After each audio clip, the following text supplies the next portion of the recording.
Good morning. हम पढ़ रहे थे हिंदी का पाठ 4 राष्ट्रीय पशु बाघ।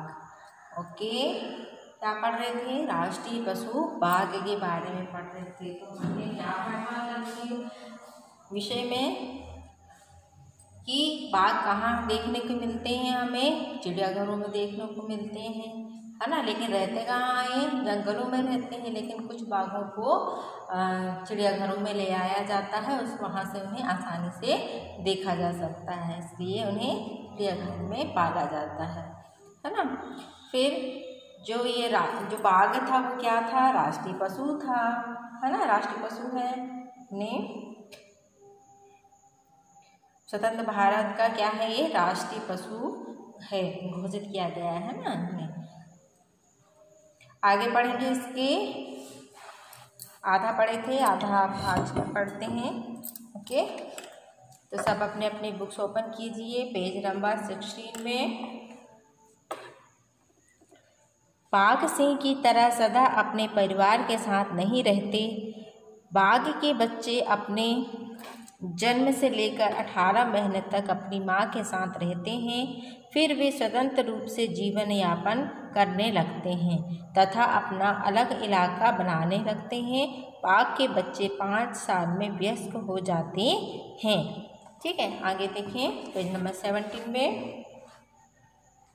ये मांसाहारी जीव हैं। बाघ जो होते हैं वो कैसे होते हैं? मांसाहारी होते हैं तथा सामान्यतः चीतल, सांभर, हिरन, गोर, बारहसिंगा, नीलगाय, लंगूर, जंगली भैंस आदि का शिकार करते हैं। कौन करते हैं? बाघ, है ना। बाघ या तथा मुख्यतः चीतल, सांभर, हिरन तथा इन सब चीज़ों का ये शिकार करते हैं। ये कभी कभी अपने इलाके में भी घुस आए पालतू जानवरों का भी शिकार कर लेते हैं। क्यों कर लेते हैं? क्योंकि आजकल सब जंगलों के पास अपने घर बनाने लगे हैं, तो उनको घूमने की जगह नहीं मिलती, क्योंकि वो तो जंगल का घर होता है ना। इसलिए वो अब अपने इलाकों में जहाँ बस्तियाँ बसी रहती हैं ना, वहाँ चले जाते हैं और वहाँ पर जब उन्हें भूख लगती है तो वो कोई भी जानवरों का शिकार कर लेते हैं। ये खुद घायल होने, अत्यधिक कमज़ोर तथा बूढ़ा होने या शिकार की अत्यधिक कमी होने पर मनुष्य पर भी हमला कर सकते हैं तथा आदमखोर बन जाते हैं। जब ये मतलब ये खुद घायल होने या जब ये बूढ़े हो जाते हैं तो ये अपना शिकार को मतलब शिकार की अत्यधिक कमी होने लगती है, या तो वो क्या करते हैं कि अपनी बस्तियों में घुस जाते हैं और कभी कभी वो व्यक्तियों पर भी शिकार करते हैं और वो क्या बन जाते हैं? आदमखोर बन जाते हैं। मांसाहारी से आदमखोर बन जाते हैं। क्यों बन जाते हैं आदमखोर? क्योंकि वो इंसानों को भी खा जाते हैं। वर्तमान समय में इनकी संख्या काफ़ी कम हो गई है तथा ये विनाश के कगार पर पहुंच गए हैं। इनकी ऐसी स्थिति का प्रमुख कारण खुद मनुष्य है। मनुष्य कमजोर सजावट तथा पारंपरिक दवाओं के नाम पर इनका अवैध शिकार करता जा रहा है। बाघ का खाल सजावट के काम आते हैं। इसकी हड्डियों तथा शरीर के विभिन्न अंगों का इस्तेमाल पारंपरिक दवाओं के निर्माण में किया जाता है।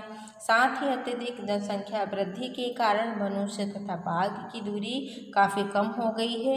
अतः अब मनुष्य बाघ के इलाके से ज़्यादा घुसपैठ कर रहा है। उसके मवेशी बाघ के इलाकों में घुस जाते हैं, जिससे बाघ कभी कभी उनका भी शिकार कर लेता है। इसका बदला लेने के लिए मनुष्य बाघों को मार देते हैं। यह भी बाघों की घटती संख्या का एक प्रमुख कारण है। ठीक है, फिर दिया है जब सन 1773 ईस्वी में बाघों की संख्या 2000 से भी कम हो गई, तब भारत सरकार ने बाघ परियोजना की शुरुआत की। इसके अंतर्गत उनकी संख्या बढ़ाने के लिए कई कदम उठाए गए, लेकिन आज भी यह परियोजना अपने उद्देश्य में पूरी तरह सफल नहीं हुई है। अभी भी बाघों की संख्या काफ़ी कम है, जिस पर ध्यान देने की काफ़ी ज़रूरत है। आइए हम सब मिलकर बाघों के संरक्षण में योगदान देने की शपथ